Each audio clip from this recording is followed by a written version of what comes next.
El calor es sofocante. No es un calor cualquiera. Es denso, espeso, casi pegajoso. Un calor que se mete por los poros y se enrosca en los pensamientos. Es julio de 1925 y el sol de Tennessee se derrama sobre las calles polvorientas del pequeño pueblo de Dayton, como si quisiera ser testigo de lo que allí va a ocurrir. Los ventiladores giran lentos en las ventanas. Las cigarras cantan como si presintieran algo, y las miradas se concentran en un solo lugar, el juzgado del condado de Rhea. Hay algo extraño en el ambiente, como si el pueblo entero se hubiera convertido en escenario. Los vendedores ambulantes han montado puestos con figuras de monos de peluche. Los niños corretean con caretas de Darwin y las cámaras de los periódicos más importantes del país apuntan hacia la puerta del tribunal. Por primera vez en la historia, un juicio será transmitido en directo por radio. No se juzga un asesinato, ni un robo, ni siquiera una estafa. Se juzga una idea. Y esa idea es poderosa, incómoda, peligrosa, porque cuestiona el origen mismo del ser humano, porque se atreve a decir que el hombre no fue creado de barro por un dios en 6 días, sino que evolucionó poco a poco, durante millones de años, a partir de formas de vida más simples. Y eso, en este rincón profundamente religioso del sur de Estados Unidos, no solo es escandaloso, es ilegal. El acusado es John Scott, un joven maestro de ciencias que, según dicen, enseñó a sus alumnos la teoría de la evolución de Darwin. Pero eso, en realidad, es lo de menos, porque John es apenas un peón. Lo que se juega aquí es mucho más grande. Es una batalla entre dos visiones del mundo. Una que mira al cielo buscando respuestas eternas, y otra que excava en la tierra buscando huesos de nuestros antepasados. Una que se arrodilla ante la fe y otra que se abraza a la razón. ¿Puede ser delito pensar? ¿Puede una teoría científica ser perseguida como si fuera una herejía? ¿Y qué ocurre cuando una ley pretende dictar lo que se puede enseñar, lo que se puede creer o lo que se puede imaginar? Este juicio no fue solo eso.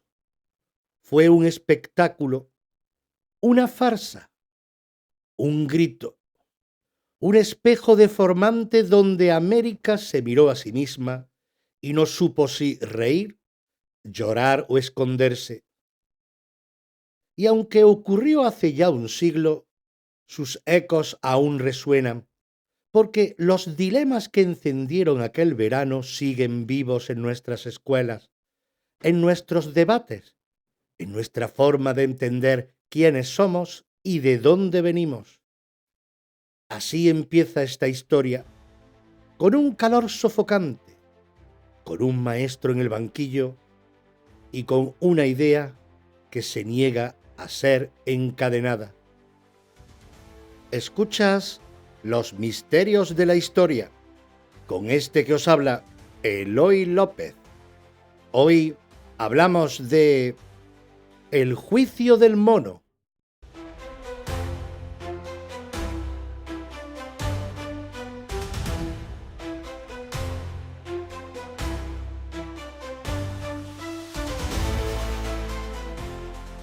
Para entender lo que pasó en Dayton, hay que retroceder unos pasos, o mejor dicho, unas décadas. porque aquel juicio no fue un estallido repentino, sino la consecuencia de un largo roce entre dos placas tectónicas del pensamiento, la fe tradicional y la ciencia moderna. Y cuando chocaron, tembló medio país. En los años 20, Estados Unidos vivía una transformación sin precedentes. La electricidad llegaba a los hogares, los automóviles rugían por las carreteras, el jazz llenaba los salones, las mujeres comenzaban a votar y a vestir con libertad. Era una época de vértigo, de ruptura con el pasado, pero en muchos rincones del país, especialmente en el sur rural y profundamente religioso, esa modernidad no era bienvenida. Se veía como una amenaza directa al orden moral establecido. En ese contexto aparece la Ley Butler, aprobada en Tennessee en marzo de 1925, una ley que prohibía enseñar en las escuelas públicas cualquier teoría que negara la creación divina del hombre tal como se relata en la Biblia. Ni más ni menos. La motivación era clara: proteger la fe de las nuevas generaciones, impedir que los jóvenes fueran corrompidos por ideas extranjeras, científicas, evolutivas, heréticas, en definitiva. Pero había un trasfondo más espinoso. En realidad, la teoría de Darwin llevaba décadas generando malestar en ciertos sectores, porque decir que el ser humano comparte ancestros con otros animales, con los simios nada menos, no solo parecía una ofensa al relato sagrado de Adán y Eva, sino que cuestionaba el lugar privilegiado del hombre en la creación. Ya no seríamos imagen y semejanza de Dios, sino fruto de la selección natural, de la competencia por la supervivencia, de mutaciones ciegas y azarosas. Y eso para muchos era insoportable. Tennessee no fue el único estado en reaccionar con leyes antievolución, pero sí fue el primero en convertir esa reacción en espectáculo nacional. Porque, curiosamente, el juicio que se avecinaba no nació como algo espontáneo, sino como una provocación estratégica. La ACLU, la Unión Americana por las Libertades Civiles, buscaba un caso para desafiar la ley Butler en los tribunales, y el pequeño pueblo de Dayton vio la oportunidad de ganar visibilidad y algo de dinero. Se contactó a un maestro joven, John Scott, que aceptó ser acusado, incluso sin estar seguro de haber enseñado realmente evolución, con tal de encender la mecha del debate. Así se plantó la semilla de aquel juicio insólito, en un país dividido entre dos visiones del mundo, con un maestro dispuesto, una ley retrógrada y dos gigantes del pensamiento que pronto se enfrentarían como gladiadores del espíritu. Lo que estaba en juego no era solo una multa de $100, era el derecho a pensar diferente.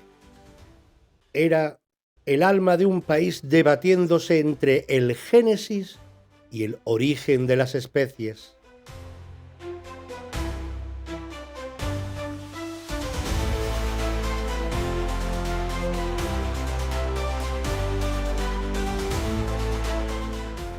El primero de ellos no parecía llamado a la épica. John T. Scott, 24 años, rostro sereno, gafas redondas, profesor sustituto de biología y entrenador de fútbol americano en el instituto local.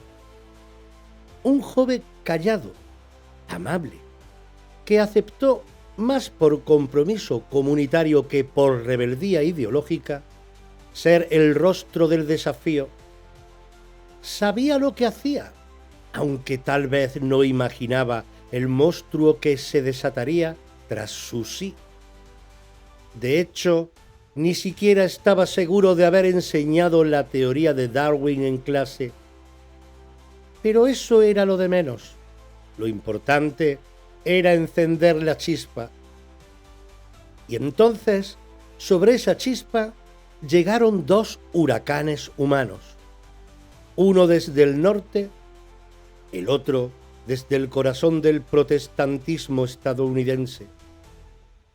Desde el lado de la defensa apareció Clarence Darrow, un hombre ya mayor, de mirada inteligente y verbo afilado. Había defendido a anarquistas, asesinos, obreros y desheredados de todo tipo. No era un abogado común, era un pensador en guerra con la hipocresía del sistema. Escéptico, agnóstico, provocador. Darrow no venía solo a salvar a Scoop, venía a desafiar una visión del mundo que consideraba oscurantista. Con su presencia, el juicio se transformaba en algo mucho más que legal. Se convertía en una cruzada por la libertad de pensamiento. Al otro lado del ring judicial, entró en escena William Jennings Bryan, 3 veces candidato a la presidencia de Estados Unidos, orador legendario, campeón del cristianismo evangélico, un hombre venerado por las masas del sur, admirado por su oratoria de fuego y su defensa del pueblo llano. Bryan no era solo un creyente, era un cruzado del literalismo bíblico.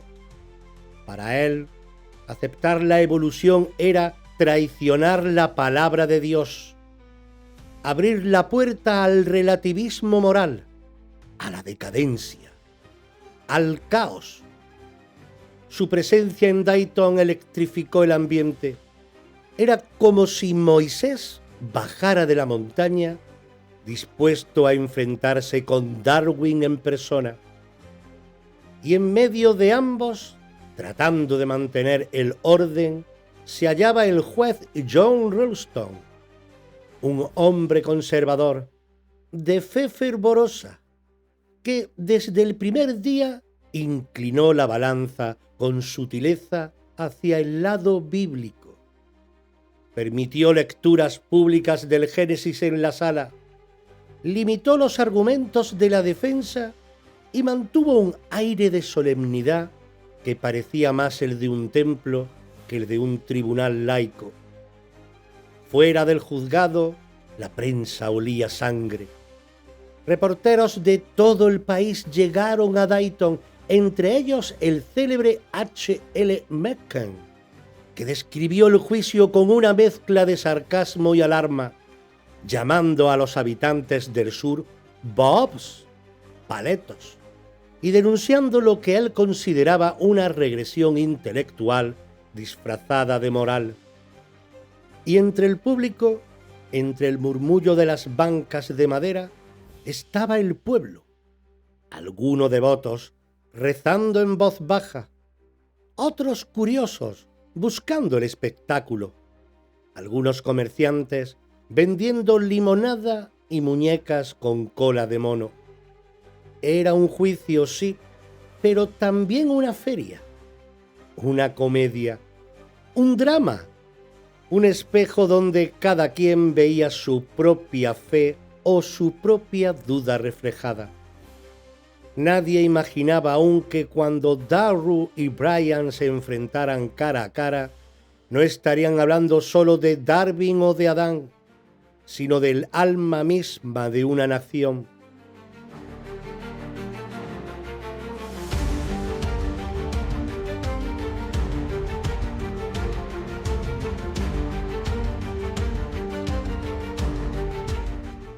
Cuando se abrieron las puertas del juzgado el primer día de audiencias, una ola de calor y expectación se estrelló contra los muros de la justicia. Era como entrar en un anfiteatro romano, pero sin gladiadores, o quizá con dos, armados no con espadas, sino con argumentos que podían cortar más hondo que el acero. La atmósfera era irreal, una mezcla de solemnidad, carnaval y fanatismo. Un juicio que parecía una obra de teatro escrita por la historia con las manos temblorosas. Desde el primer momento quedó claro que aquello no iba a ser un juicio ordinario. La defensa, liderada por Darrow, quería llevar al estrado a una lista de científicos de renombre. Biólogos, geólogos, antropólogos, todos preparados para explicar ante el jurado cómo funciona la evolución, cómo los fósiles cuentan una historia que la Biblia omite, cómo la ciencia no niega a Dios, pero tampoco lo necesita. Pero el juez Ralston, invocando tecnicismos legales, rechazó todos esos testimonios, uno por uno. Argumentó que el juicio no trataba de si la evolución era cierta, sino de si Scott había violado la ley al enseñarla. Punto. No se podía debatir la verdad científica, solo aplicar la norma. Eso dejó a la defensa herida, pero no vencida. Darrow sabía que ya no iba a ganar en los tribunales, pero aún podía ganar en el imaginario colectivo. Así que cambió de estrategia. Transformó el juicio en un escenario de confrontación ideológica. No se trataba ya de salvar a Scott, sino de desenmascarar lo absurdo de prohibir el pensamiento crítico. Y para eso necesitaba a su contrincante más ilustre en el banquillo de los testigos. Y ocurrió lo impensable. El 20 de julio de 1925, William Jennings Bryan, no como abogado, sino como testigo de su fe, se sentó frente a Darrow. El aire en la sala se volvió denso, casi irrespirable. Lo que venía no era una defensa, era una demolición. Darrow, con voz serena pero afilada, comenzó a interrogar a Bryan sobre las escrituras. ¿Usted cree que la Tierra se creó en 6 días? Sí, señor. Así lo dice la Biblia.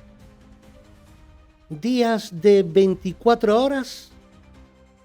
Los días que Dios escogiera. ¿Dónde vivía Caín después de matar a Abel?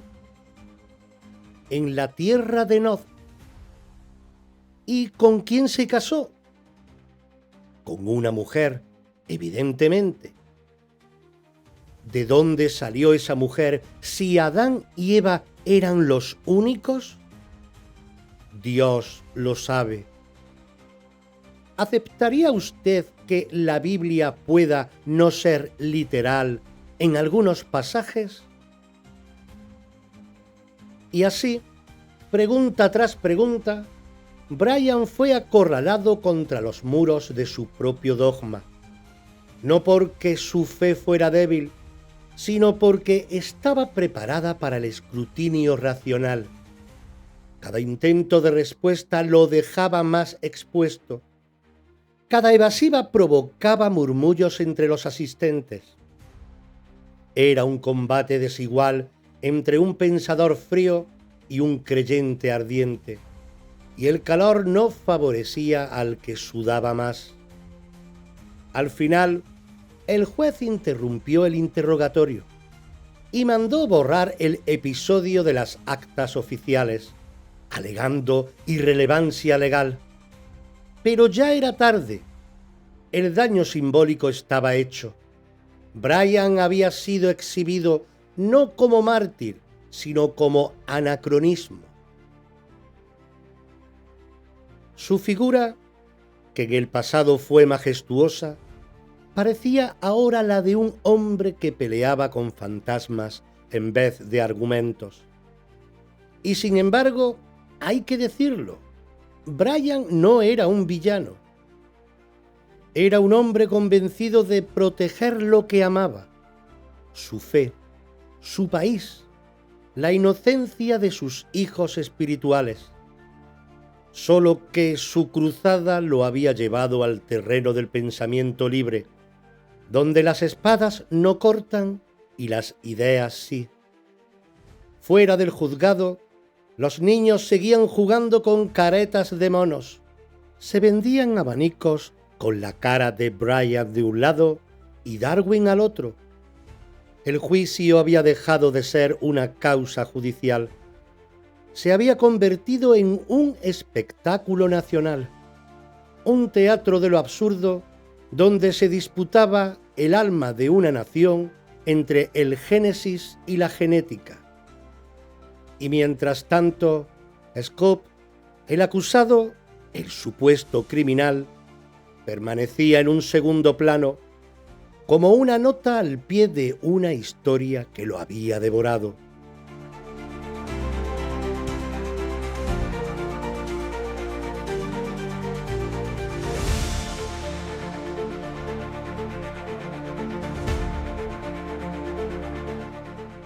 Aunque el juez ordenara eliminar del acta oficial aquel interrogatorio, aquella ejecución verbal, hoy podemos recrear parte de lo que allí se dijo. La sala está en silencio. La tensión se puede cortar con una cuchilla de afeitar. El juez permite algo inusual: que un abogado interrogue a su oponente como testigo. Y entonces Clarence Darrow se levanta, se ajusta a los tirantes, camina despacio al estrado y clava los ojos en Brian, que espera rígido, con la Biblia en la mano como si fuera un escudo sagrado. Señor Brian, usted ha venido aquí como experto en la Biblia, ¿correcto? He venido como creyente, y sí, conozco las Escrituras. Excelente. Empecemos por el principio.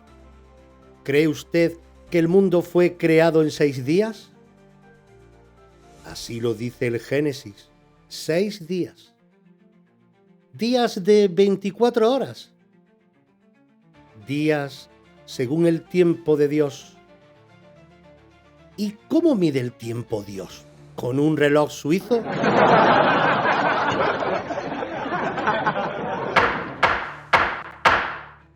¡Silencio! ¡Orden en la sala! Para el Creador, un día puede ser como 1000 años. Entonces la Biblia no debe interpretarse literalmente, ¿no? Debe interpretarse con fe. ¿O con conveniencia?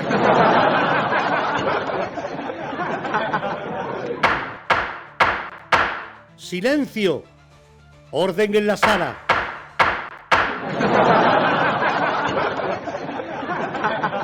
He dicho silencio. No lo voy a repetir más. ¡Orden en la sala! Sigamos. ¿Usted cree que una serpiente habló? Sí. ¿Y que una ballena se tragó a Jonás? Sí. ¿Y que un burro también habló? Dios puede hacer lo que desee. ¡Claro! Un Dios que hace hablar a burros, callar a sabios y convertir serpientes en oráculos. ¿Pero dónde traza usted el límite? No estoy aquí para ser ridiculizado. No, señor Brian. Usted está aquí porque se colocó solo en el altar de su propia literalidad. Yo solo le he encendido las velas.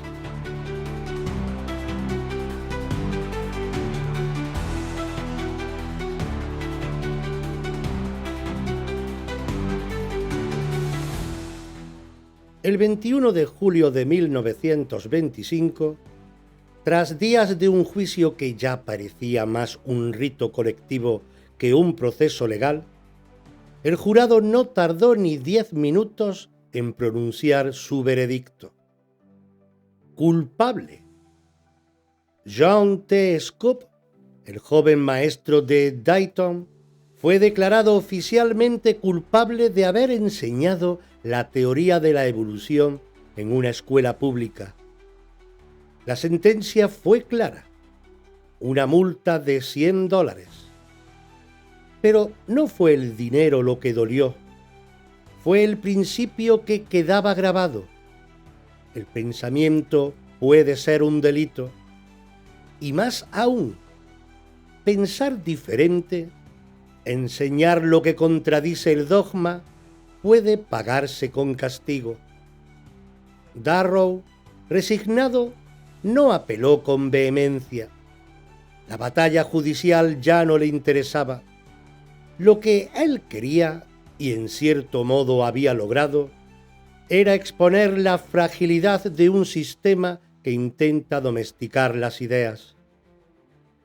Años después reflexionaría: nunca he odiado a nadie tanto como para desearle que crea literalmente en la Biblia.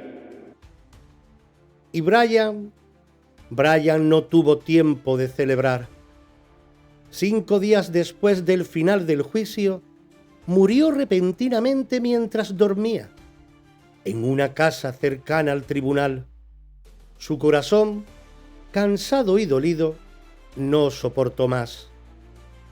Algunos dirían que lo mató la humillación, otros que lo hizo la presión, la edad o el propio fanatismo que lo consumía. Tal vez fue todo a la vez. Murió creyendo que había cumplido con su deber, que había defendido la verdad de Dios contra los herejes modernos. Y quizá en su visión del mundo así fue. Pero en el imaginario colectivo, su figura quedó como la del hombre que intentó detener el tiempo, con la Biblia como escudo. Y luego está Scott, multado sí, pero también liberado. Su condena fue anulada al año siguiente por un tecnicismo legal. El juez no debió haber impuesto la multa directamente, pero eso tampoco importaba ya. John dejó de enseñar, siguió su vida lejos de los focos. Nunca quiso ser héroe ni mártir, solo fue un engranaje en una batalla que lo desbordaba. Y sin embargo, algo había cambiado, algo invisible pero definitivo. La semilla de la duda había sido plantada. El juicio no frenó la evolución, al contrario, la hizo más visible. El país entero y buena parte del mundo vio con claridad que las ideas no pueden ser encerradas en jaulas legales sin que tarde o temprano derriben las paredes. Fue el final del juicio, pero no del debate. La Biblia siguió en los hogares, Darwin siguió en las bibliotecas y en medio las escuelas, los profesores, los estudiantes, debatiéndose entre enseñar la verdad oficial o atreverse a pensar por sí mismos.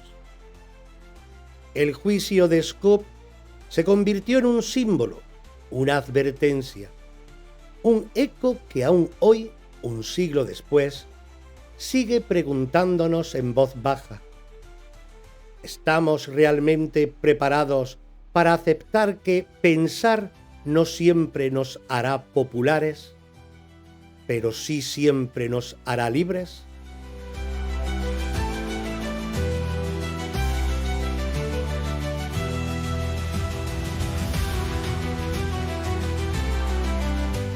La sala del tribunal se vació, los ventiladores se apagaron, las cámaras de prensa se marcharon y Dayton volvió a ser un pueblo pequeño con veranos insoportables.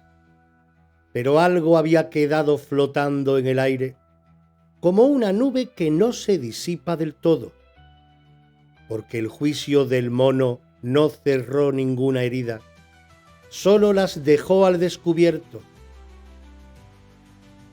Sí, la sentencia fue revocada. Sí, con el tiempo se desmontó la ley Butler. Sí, la ciencia ganó terreno en los planes educativos. Pero si se mira con atención, si se afina el oído, uno descubre que la misma batalla sigue ocurriendo, casi un siglo después, con otros rostros, otras leyes, otros púlpitos. En las décadas siguientes, el creacionismo no desapareció, se adaptó. Apareció el llamado diseño inteligente, una nueva forma de presentar la idea de que la vida no puede ser producto del azar, sino que debe haber sido creada por una inteligencia superior. No se menciona a Dios directamente, pero está detrás de cada palabra.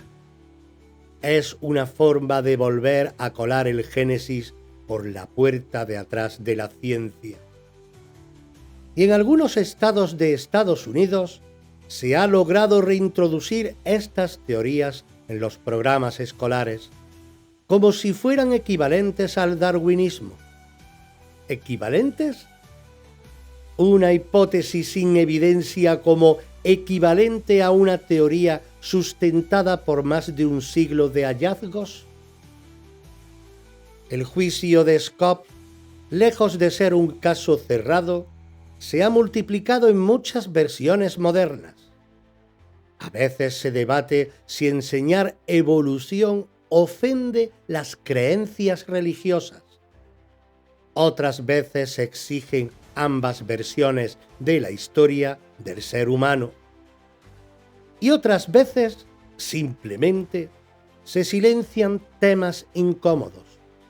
No por ley, sino por presión, por miedo a perder apoyos, a molestar a ciertos sectores, a levantar sospechas. La pregunta sigue flotando. ¿Quién tiene derecho a decidir qué puede enseñarse?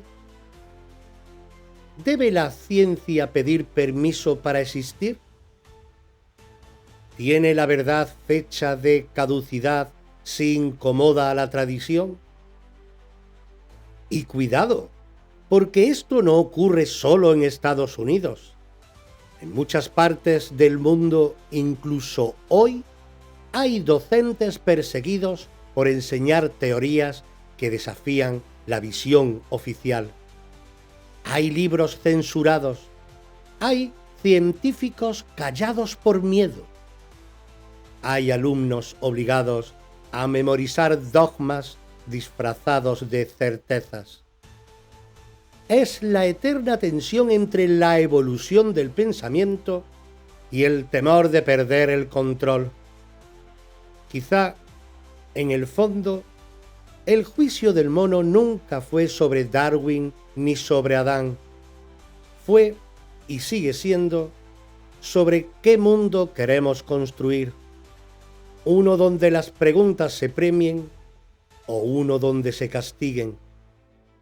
Y lo más inquietante de todo es que, aunque muchos creen que esta batalla ya se libró, en realidad apenas estamos en los primeros capítulos, porque el ser humano, como especie, sigue teniendo miedo a su propio origen, no tanto por lo que revela sobre el pasado, sino por lo que exige para el futuro.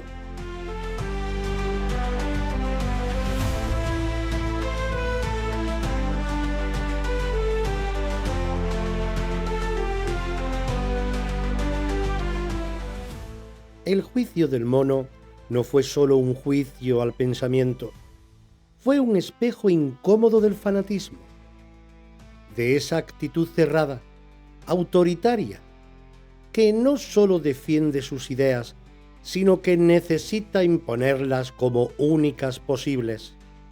Y lo más inquietante no es que aquello ocurriera en 1925. Lo inquietante es que sigue ocurriendo ahora, solo que con otros nombres, otras causas, otras trincheras. Basta con mirar a nuestro alrededor para ver que el pensamiento crítico sigue siendo sospechoso y que quien se atreve a cuestionar lo establecido, sea lo establecido lo religioso, lo político, lo económico o lo social, sigue siendo perseguido, silenciado, ridiculizado o cancelado. Hoy, por ejemplo, hay quienes niegan con fervor el cambio climático, aunque el planeta se esté asfixiando delante de nuestros ojos. Niegan la evidencia científica, niegan el consenso internacional, niegan los datos, los informes, las imágenes de satélite, las catástrofes naturales cada vez más frecuentes, y lo niegan con el mismo fervor con el que hace un siglo se negaba la evolución. Y no lo hacen por ignorancia, lo hacen por interés económico, ideológico o emocional. Porque aceptar que el ser humano está alterando el equilibrio del planeta implica responsabilidad, y eso asusta. Igual que aceptar que venimos del mono implicaba, para muchos, bajarse del trono de barro y admitir que no somos el centro del universo. Y hay más. ¿Quién no ha visto hoy el resurgir del fanatismo moral disfrazado de virtud? Grupos que pretenden dictar cómo debe ser un matrimonio, qué identidad sexual es válida y cuál es pecado, qué cuerpo puede amar a otro cuerpo y con qué género entre medio. La misma mentalidad que prohibía hablar de evolución, ahora prohíbe hablar de diversidad. La misma moral que hace 100 años se escandalizaba por enseñar ciencia, ahora se escandaliza por enseñar empatía. Porque no nos engañemos, no ha desaparecido el fanatismo, solo se ha modernizado. Ahora ya no se cita el Génesis, se cita la Constitución, o el sentido común, o las buenas costumbres, o la voluntad de Dios según interpretada por mi grupo. Y mientras tanto hay profesores que se autocensuran para no perder su empleo, científicos que son llamados alarmistas, niños que crecen sin saber si lo que sienten puede decirse, programas educativos que se recortan no por presupuesto, sino por miedo. Así que cuando recordamos aquel juicio de 1925 y nos reímos de lo absurdo que fue acusar a un maestro por enseñar evolución, tal vez deberíamos mirarnos en el espejo, porque en el fondo seguimos juzgando a los que piensan distinto y seguimos disfrazando el miedo con palabras sagradas.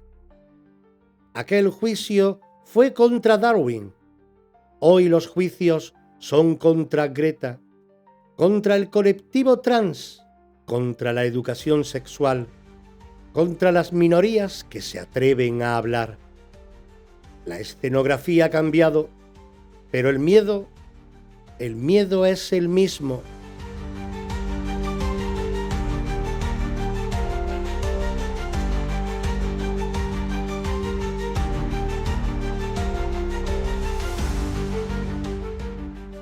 Ha pasado un siglo, 100 años exactos desde aquel julio de 1925, cuando un maestro de ciencias fue llevado ante un juez por enseñar que el ser humano no nació terminado, sino que ha ido evolucionando, que sigue haciéndolo paso a paso, desde lo más elemental hasta lo más sublime.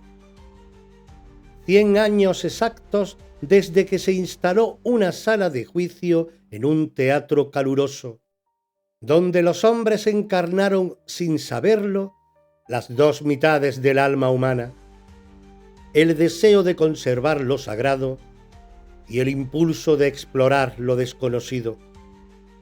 Y ahora, en este julio de 2025, con todo lo que ha pasado, con todo lo que hemos descubierto, con toda la tecnología que nos rodea, vale la pena preguntarse: ¿hemos evolucionado? La ciencia ha dado saltos de vértigo. Ahora entendemos el ADN, el código genético, la epigenética, la evolución molecular. Hemos cartografiado el genoma humano, descifrado fósiles de millones de años, reconstruido linajes completos de homínidos. Sabemos que compartimos el 98% del código genético con los chimpancés y que en el cuerpo humano hay más células de bacterias que humanas. Sabemos que la evolución no es una teoría en el aire, es una narrativa escrita en nuestros huesos, en nuestra sangre, en nuestras propias limitaciones. Pero, ¿y el alma? ¿Y nuestra capacidad para abrazar la complejidad sin miedo? ¿Hemos aprendido a convivir con el misterio sin necesidad de imponer un dogma? ¿O seguimos intentando encerrar la verdad en jaulas cómodas, con forma de libro sagrado o de teoría única? Porque si hay algo que reveló el juicio del mono y que sigue vibrando 100 años después, es que la verdadera lucha no es entre ciencia y religión, sino entre apertura y cerrazón, entre la mente que se atreve a dudar y la que necesita certeza absoluta, entre el ser humano que acepta ser parte del proceso y el que se aferra a creerse su resultado final. Quizá no somos ni ángeles caídos ni monos redimidos. Quizá estamos en tránsito, siempre en tránsito.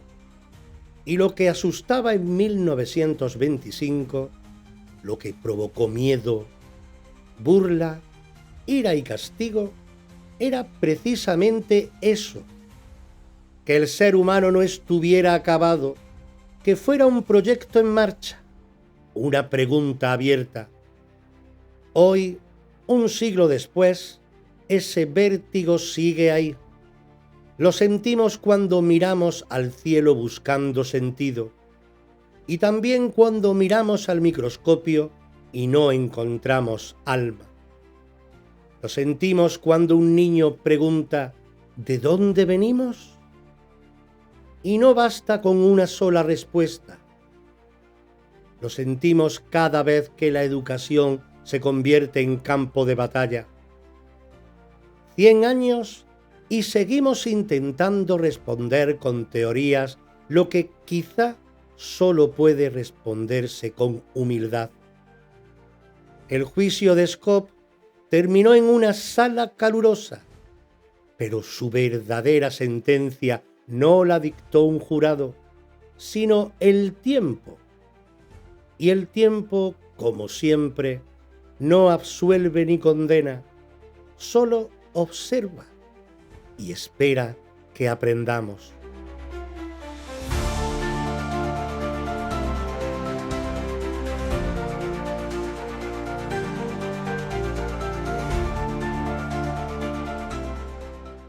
Carta de John Thomas Scott, año 1926.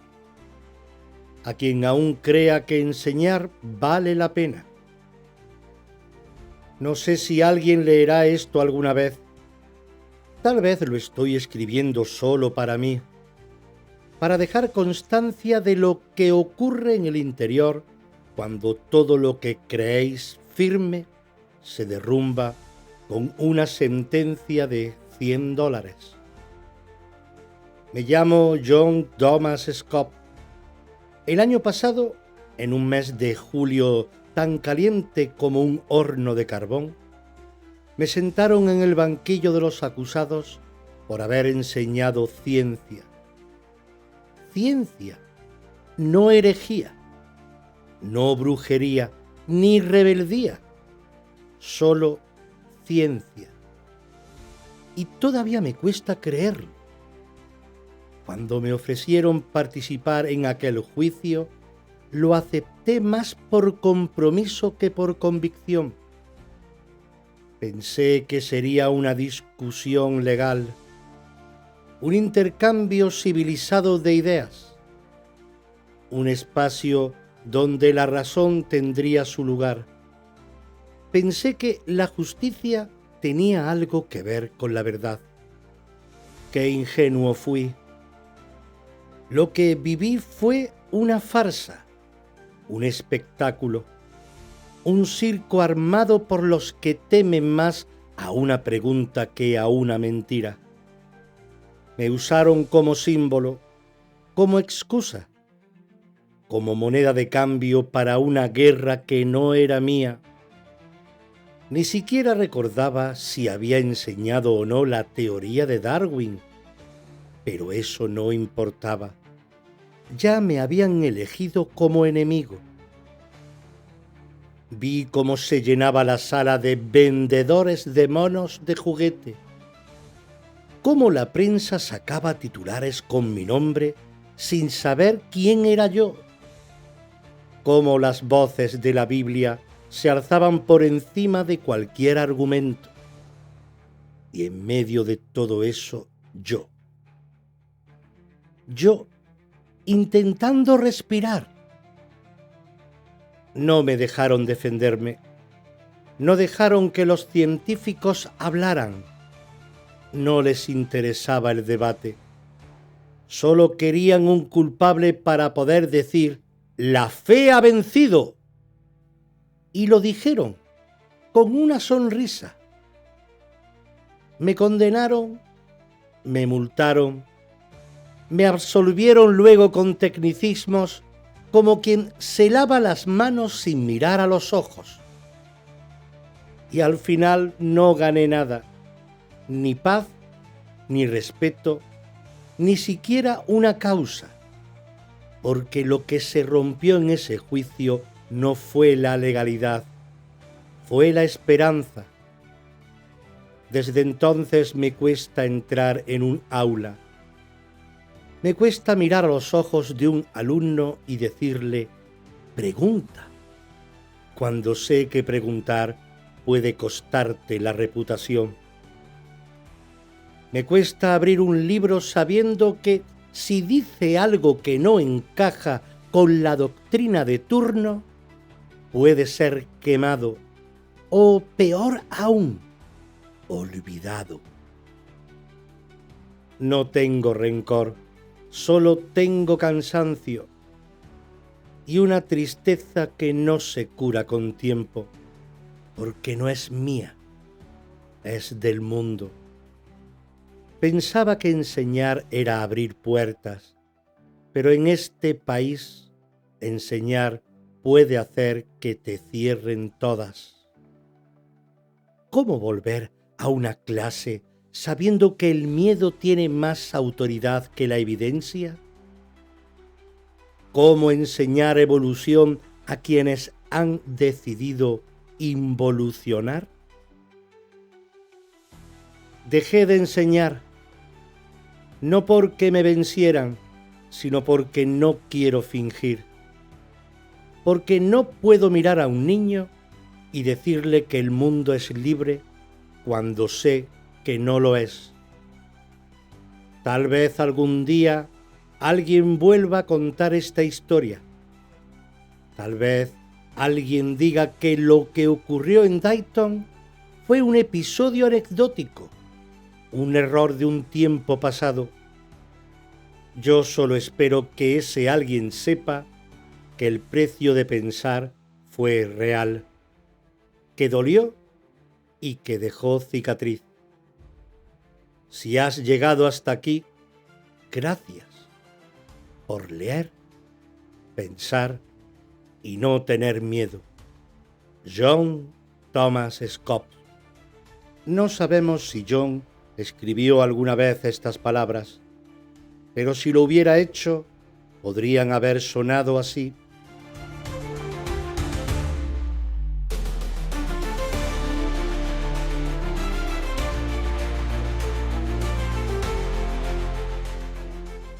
Y hasta aquí llegó este viaje entre los ecos del pasado, entre ruinas y leyendas, entre certezas e incógnitas. Pero a veces, entre las grietas de la historia, se asoma algo más, algo que no se mide con fechas ni se archiva en documentos, algo que no solo sucedió, sino que nos está sucediendo por dentro. Si alguna vez te has preguntado qué hay detrás de los hechos, si has sentido que hay un alma que también camina la historia contigo, te espero en Reflejos del Alma, aquí, en esta misma sintonía y en esta misma plataforma, porque a veces el mayor misterio no está en lo que pasó, sino que está en lo que somos.